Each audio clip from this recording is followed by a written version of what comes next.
Welcome to the new, renamed, rebranded podcast that me and Josh, same hosts, but we got new logos, new name, and new intro music. So you know what? Let's jump into it. Let's watch our new intro video, and then we'll get into all the information we're going to go over. Here we go.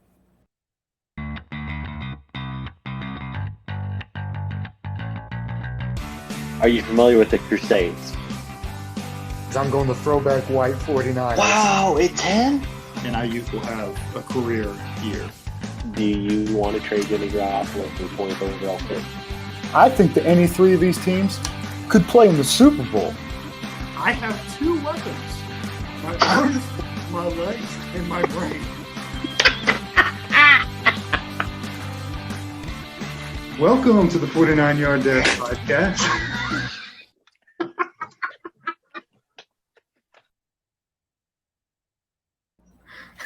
What'd you think, Josh? That was great. Dude, that was great. That was a live reaction. I told Steve not to tell me, man. Feels good. Feels good. I love that. Love the new intro. Love the new name. We're trying to do it professional now. Yeah. We're still going to sound like idiots half the time. But that intro, the name, it just feels professional now, man. It feels legit. The thing I was going to say beforehand is it does say our old title, but I thought, oh, well, it's such a good I love part it. of our – yeah. So, do you mind if I do it? If I do it for the first time? Go for it, man. Welcome to the Faithful to the Pod podcast. Absolutely. You're the one who came up with that the doesn't name, necessarily roll. So. That's why you're going to do it next week, because I didn't necessarily enunciate that well. I should have said, all right, let's try it again. Let's back up. Okay. Welcome to Faithful to the Pod. I'm your host, Josh LaFont, and this is my nim-witted associate, Stephen Ellis. That's right. Love it, man. Love it, Dude, man. that intro was Feels man. good. That was nice. Yeah, nice. right. It was kind of inspired. Have you ever heard PFF's NFL podcast? Once or twice.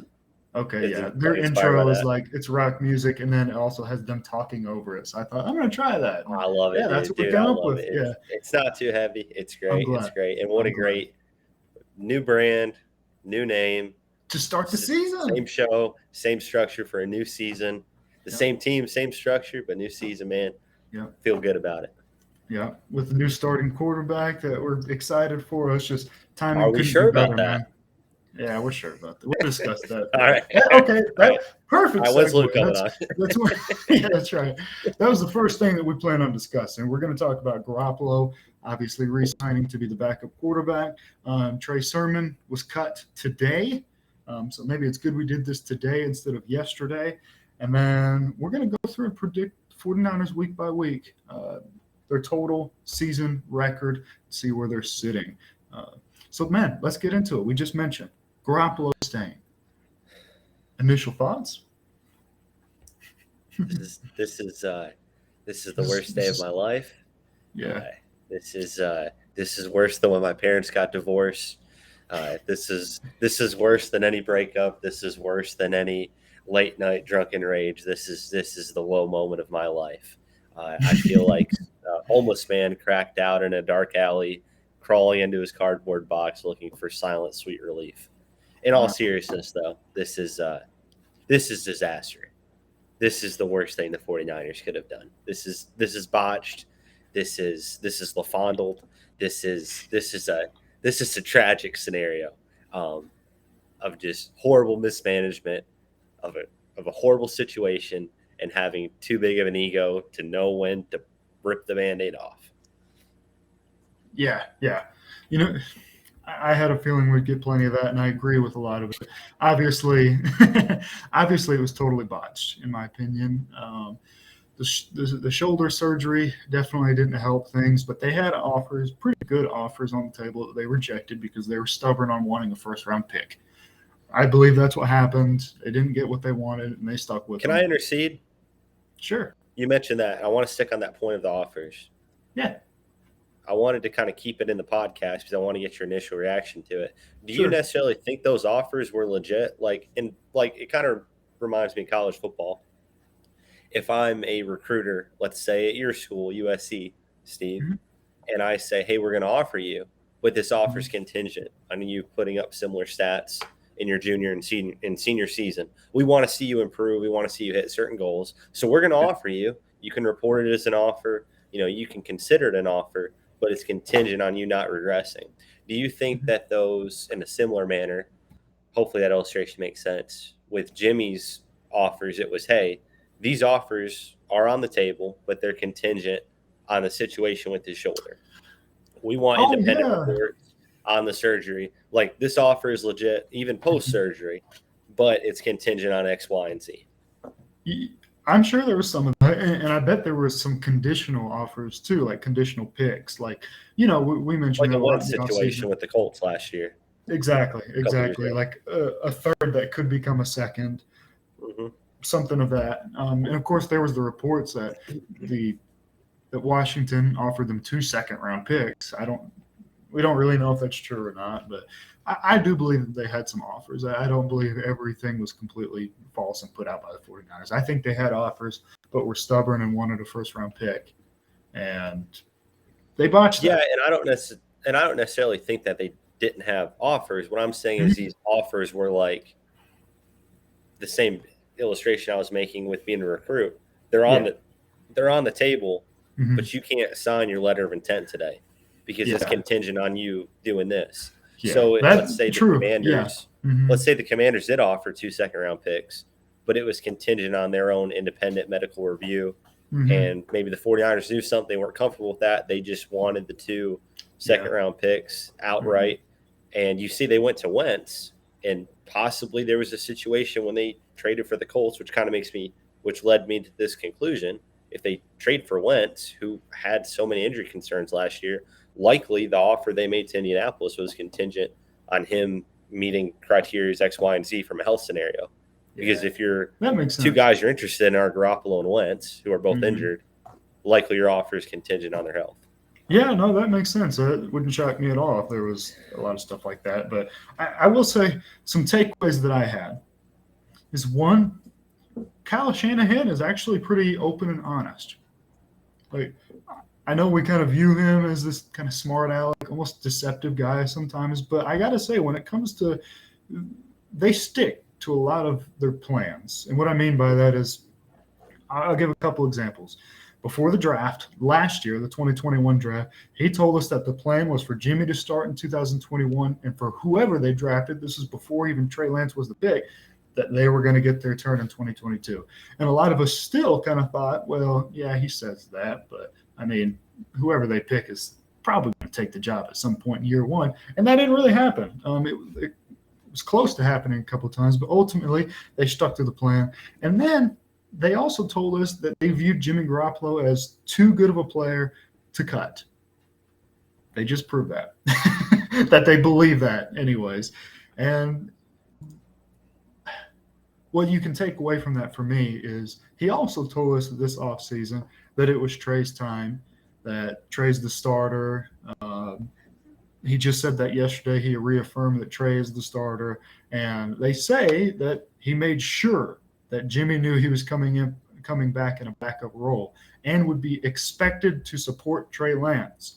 So it makes me feel better about the things he says regarding Lance in the situation now. Yeah, I think that's a bunch of crap. I do think Shanahan's open and honest. No. At least I'm not as full of crap as Mike Lombardi, who said on the Pat McAfee show, Kyle Shanahan wanted Mac Jones and Tom Brady. The resistance factor within that building said no to both, and this is a residual effect of that. I can see where Shanahan might have wanted Brady, but the numbers didn't work out, and Lynch talked him into, hey, do you want Brady on a 2 to 3 year contract or a franchise piece in this draft? And no doubt Mac Jones was in the running for the pick. Yeah, but Trey Lance clearly. He even said that. There's a reason Trey Lance had the 49ers playbook. Yeah. In his pro day. Yeah, absolutely.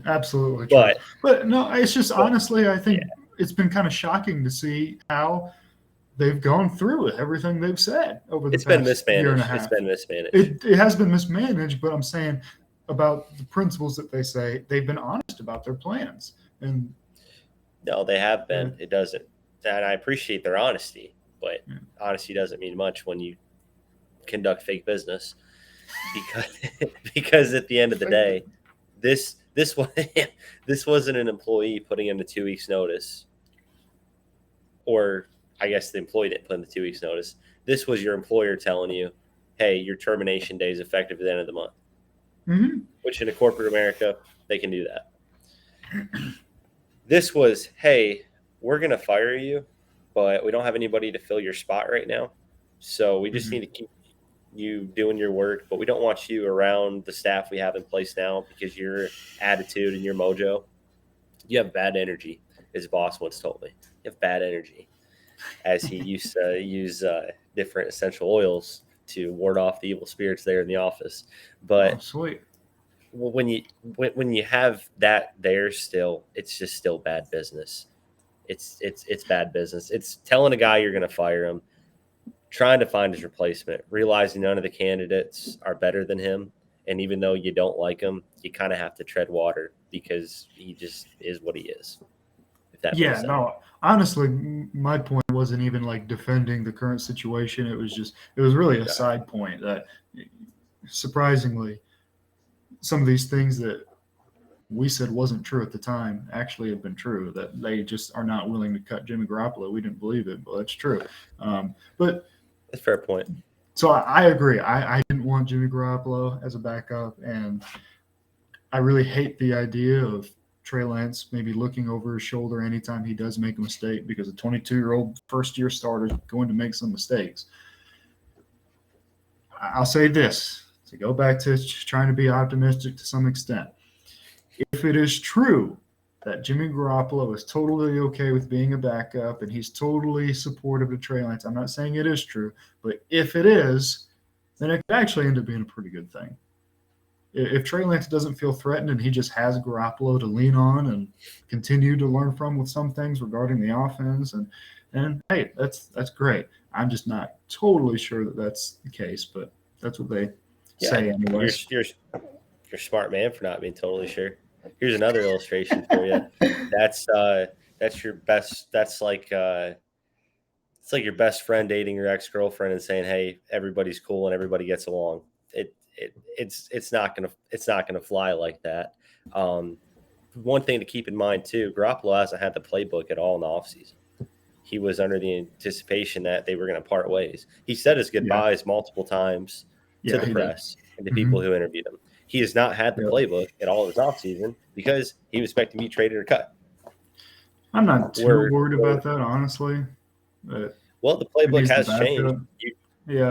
I get that, but you saw Trey Lance run a triple option against the Texans.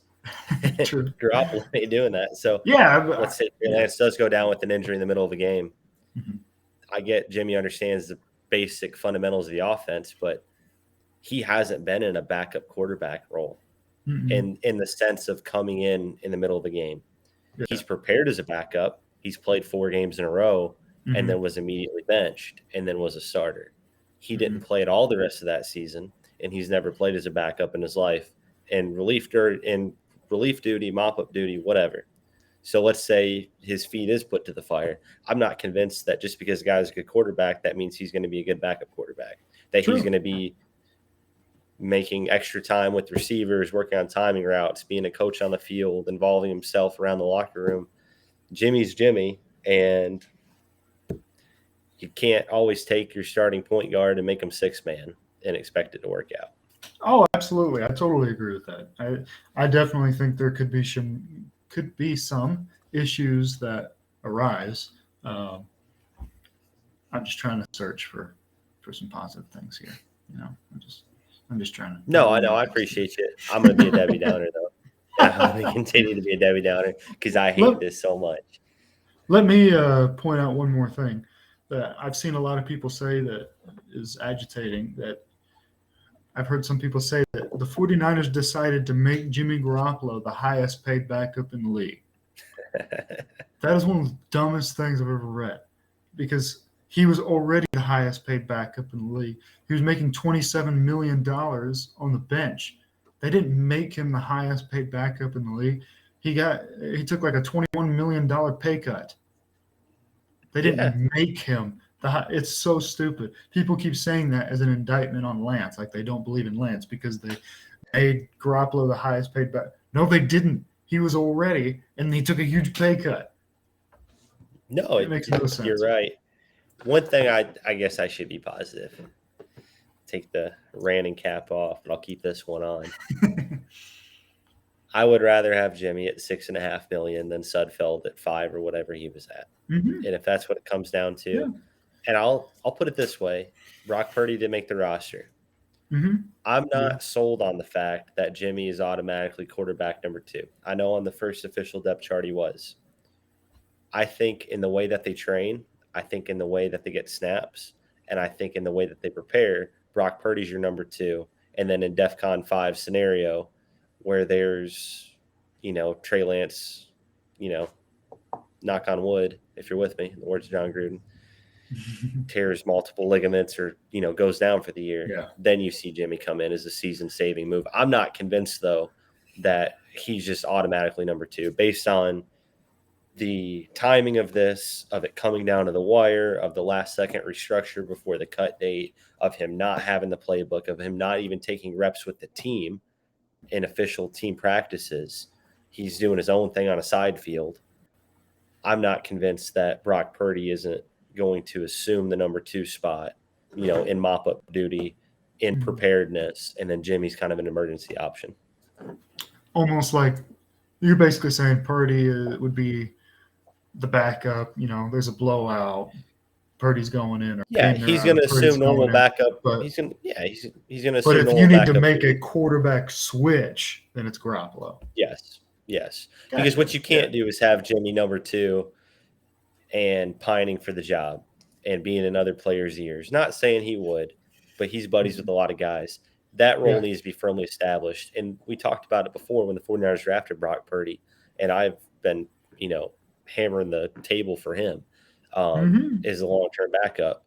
Why would you put him at number 3 on the depth chart at this point, especially when you've revitalized, I guess, I wouldn't want to say redone, but revitalized this offense to be a little bit more explosive, a little more run-oriented, a little more RPO reading, a little more dynamic under Lance. Purdy definitely fits that better.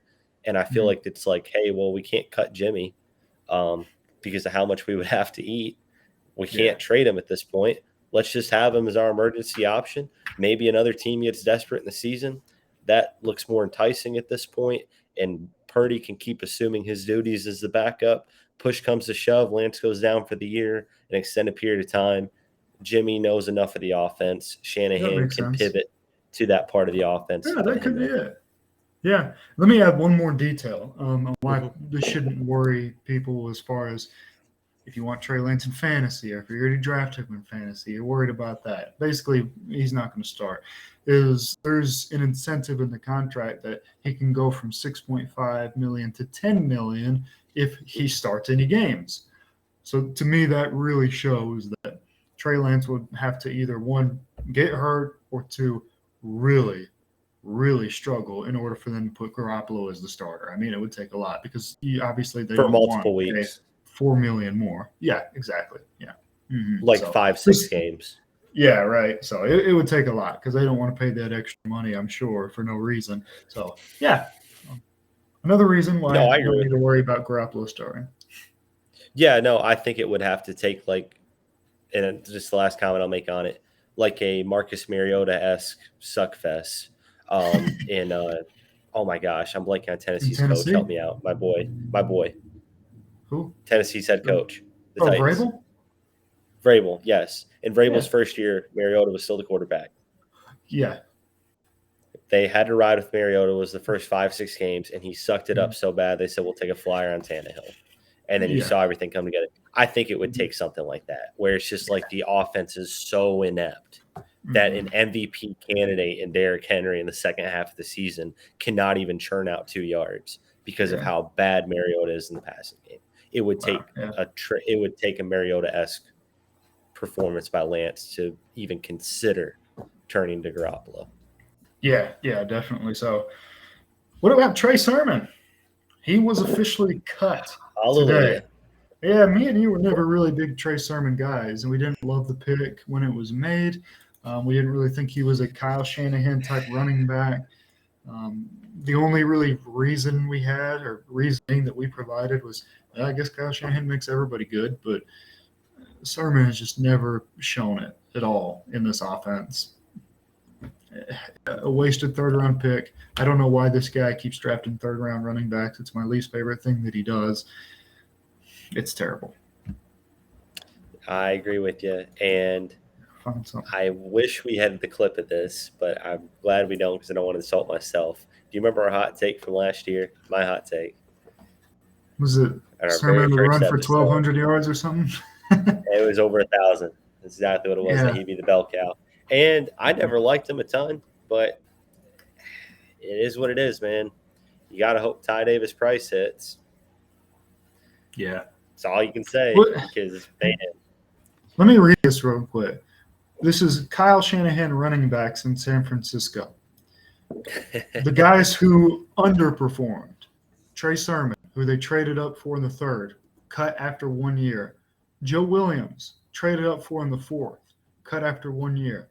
Jerick McKinnon, who they paid $30 million over the course of his contract, or that was his. Tevin Coleman had a $10 million contract. Now, the successful guys, Mostert, undrafted. Breida, undrafted. Jeff Wilson, undrafted. Elijah Mitchell, 6th round. JaMycal Hasty. Was he undrafted? He was undrafted. I couldn't remember if he was like a 7th rounder or undrafted. Yeah. I shouldn't talk out of my rear end. But yeah, no, you see the. But still, the pattern is obvious. Success. Well, if you remember, we talked about it during the draft recap. It's like when it gets down to the late rounds of the draft, they're just like, all right, I'll lean on the guy who I know what he can do. I'm not projecting. It turns out when you don't project and he just does what you tell him to do, he's going to be pretty good at it. Yeah, right. You projected Trey Sermon to be better in the passing game. You projected him to be more dynamic cutting. You projected him to be more of a bell cow back. Yeah. It turns out Mostert, despite his size, was a pretty good bell cow back. It was better in the passing game. Turns out Elijah Mitchell was better as a bell cow back, blowing people over. JaMycal Hasty was undrafted as well. But it's just like you and I talked about. In the early rounds, you're drafting on potential. In the later rounds, you're drafting on their intangibles and the kind of person that they are, and they've already hit their ceiling. So yeah, and they seem to be really good at drafting good people. No, they are. That's why they're so great. There's no cancers. No, and I will say I think Trey Sermon is probably the most questionable character they've had on the team probably since Reuben Foster. And not that he's a bad dude. He's just there was a lot of rumors. I remember when he went to Ohio State, you start looking at the Oklahoma message boards, and some of their insiders were saying how he's just not really committed. He's showing up 20, 30 pounds overweight to camp. It's just not caring. He's not jiving with the guys. He's there forever, not the captain. Then he goes to Ohio State and it's just not even jiving with Justin Fields. He's just doing his thing. And it's like these high drafted guys, they win on. It's wild, man. Who was the most surprising cut for you outside of Trey Sermon?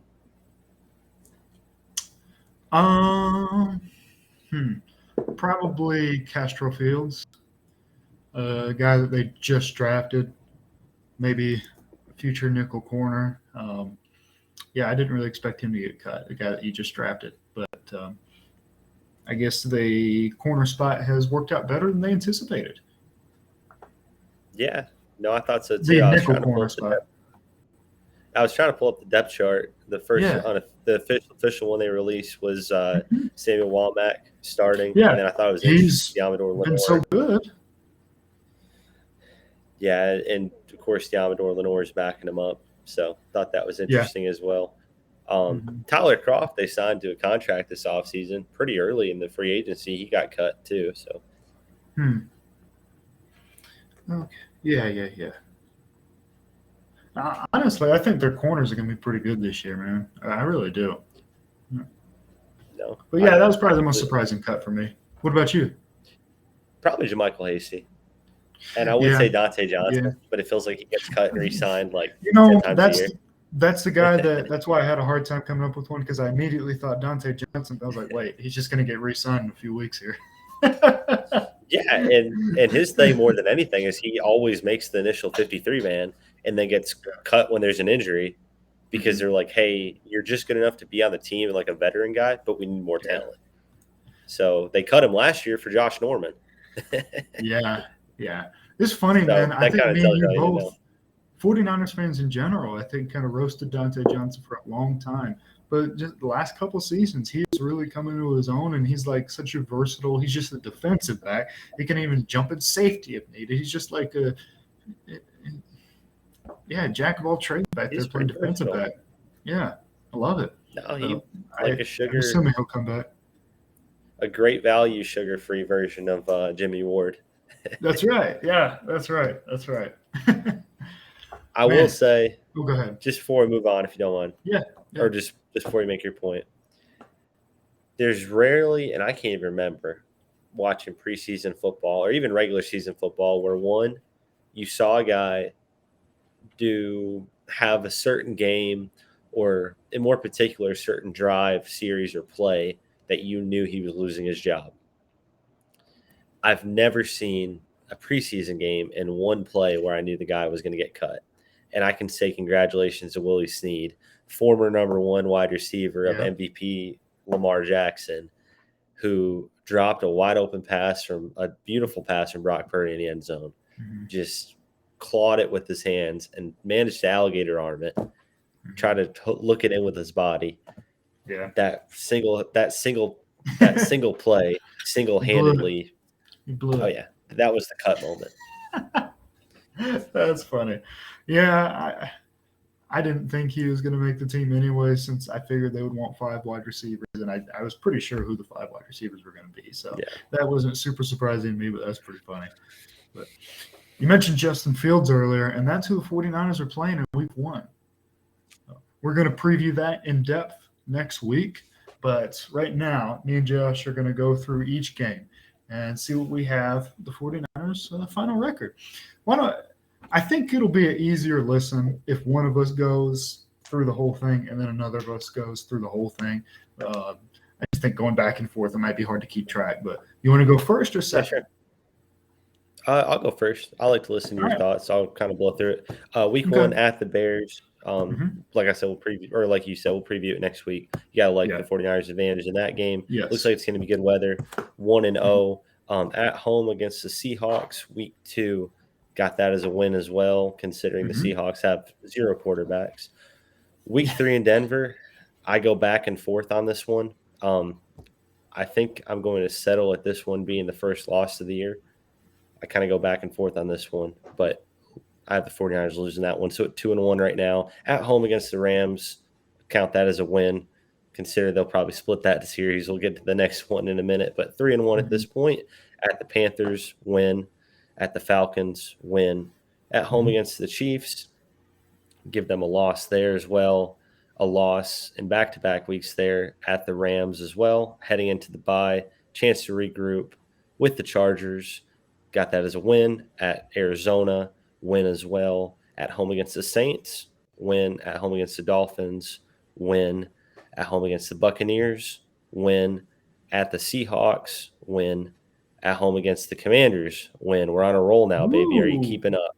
At home again, or on the road against the Raiders, throwing a loss here towards the end. I do feel like they're going to lose kind of a funky game here down the stretch, and then closing out with the win against the Cardinals, 12-5. Okay, man. Okay. Remind me what the 5 losses were, if you don't mind. Sure. The Broncos, the Chiefs, the Rams. Yeah. I guess it was 4. Oh, okay. I was thinking I only counted 4. Yeah, no, it was 4. 13-4. All right, sorry. Ooh, bad podcasting. No, you're good. I'm going back and forth. I do think that stretch, though, just a quick comment to make on that stretch after the bye week, they're probably going to stumble into it, and they're probably going to have more than one loss. But they're going to kind of regroup after that like they always do and go on a late season surge. So yeah, no, I could definitely see that. Let me run through mine and we'll compare because it's pretty close. In Chicago, week 1 with a win, baby. Starting the season off right, 1-0 at home against Seattle, 2-0, another win. I also had them losing in Denver, their first loss of the year there, so starting 2-1. At home against the Rams, Kyle Shanahan beats his son once again. They are 3-1. In Carolina, they win again, 4-1. Atlanta, they win 5-1. I also had them starting 5-1, but like you, I had a little losing streak. At home against Kansas City, I had Kansas City winning.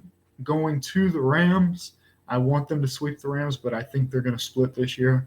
I had them losing in Los Angeles against the Rams. They had the bye week. I wanted to give them, and it wouldn't shock me if they did, just like you said, if they did pull this off. But I had them losing to the Chargers even after the bye week. Could rethink that one. Winning in Arizona, winning at home against New Orleans and at home against Miami, then losing to Tom Brady getting his revenge on the team that said no to him.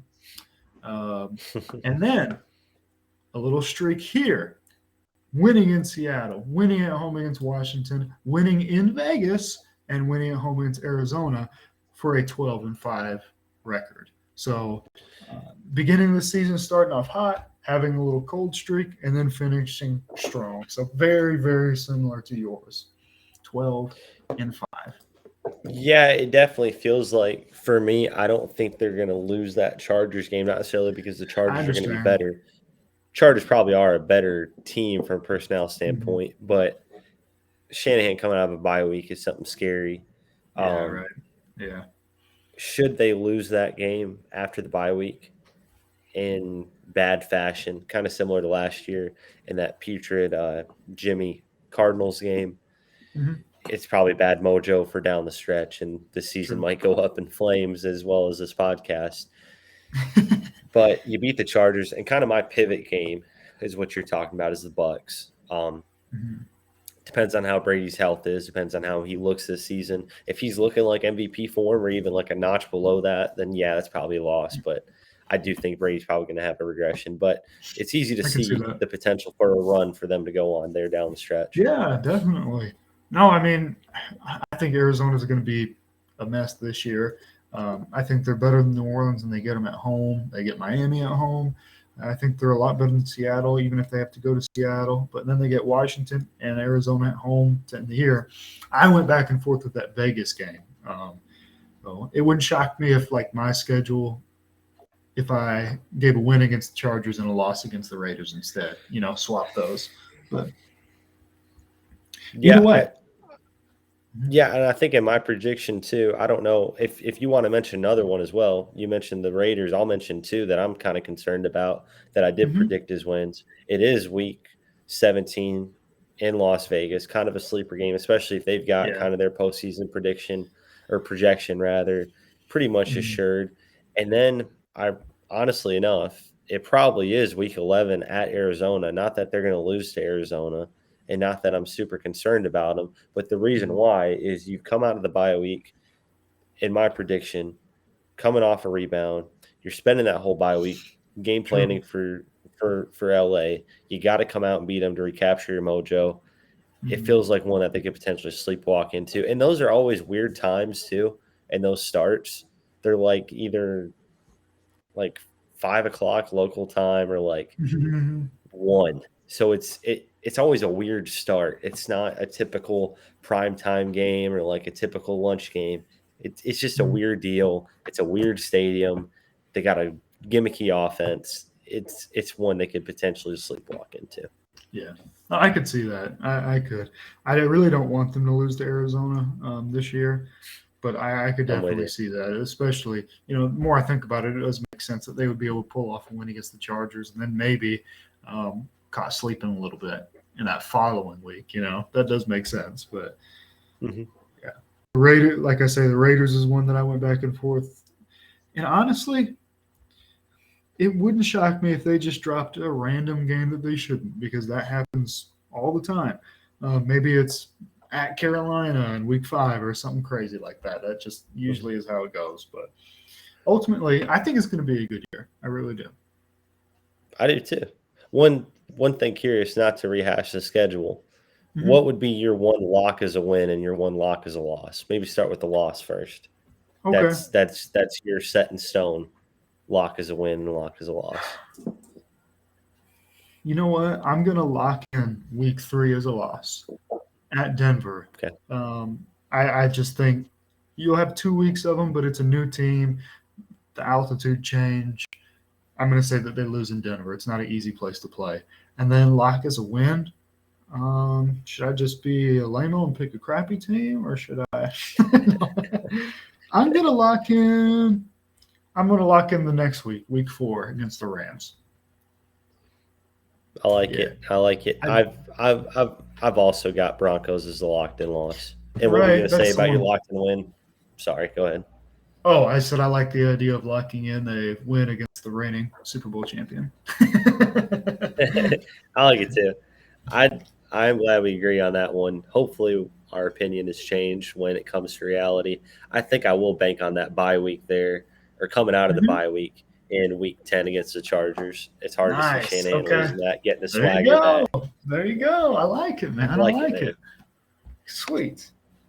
Yeah. Well, 12-5, 13-4. It's going to be a good year. I expect the defense to be like tier 1, top 3 level, and I think they're going to figure it out on offense. And Trey Lance is going to have a good year, and he's going to be a good fantasy option.